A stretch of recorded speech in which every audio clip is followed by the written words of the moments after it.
Assalamualaikum warahmatullahi wabarakatuh. Kembali bersama saya sekolah dari Warung Tasin. Sekarang kita akan membahas hukum nun mati atau tanwin pada bab idgham. Sebelumnya kita sudah membahas bab nun mati dan tanwin bertemu dengan 6 huruf hamzah, ha, ain, ha, ghain, kha, yaitu menjadi idhar. Sekarang kita akan membahas bab idgham. Ingat, nun mati itu bisa menjadi banyak hukum. Yang pertama ada idhar, yang kedua ada ikhfa, yang ketiga ada idgham, yang keempat ada iqlab. Dan idgham ini dibagi lagi menjadi dua.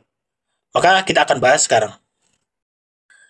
Idgham secara bahasa berarti memasukkan sesuatu ke dalam sesuatu.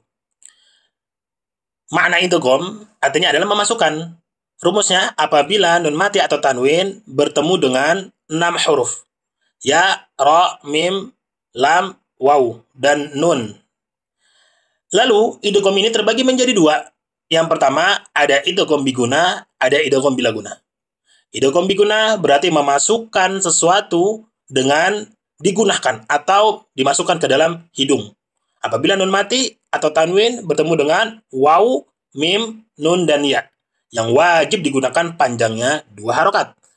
Dan yang kedua juga ada idgham bilaguna. Idgham bilaguna hurufnya ada 2. Apabila nun mati atau tanwin bertemu dengan lam dan ra.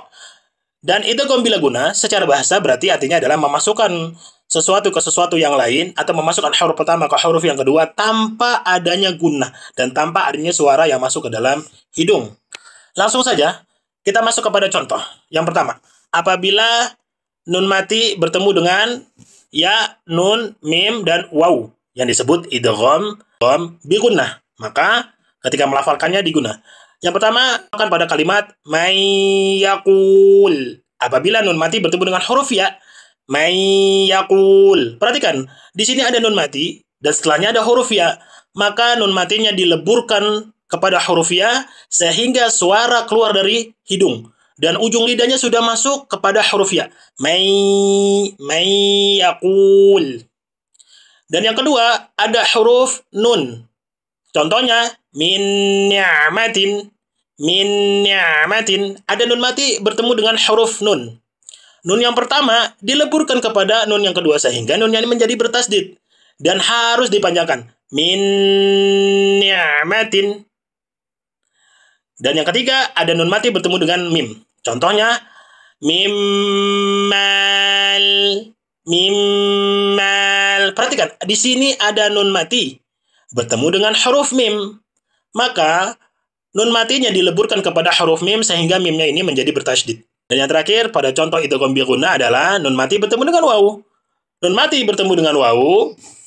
Contoh kalimatnya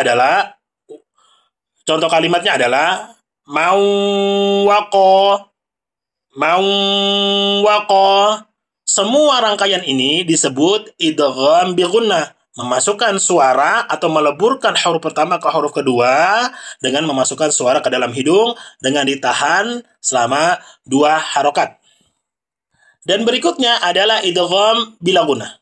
Idgham artinya adalah memasukkan. Bilaguna berarti tanpa adanya dengung atau guna suara yang masuk ke dalam hidung.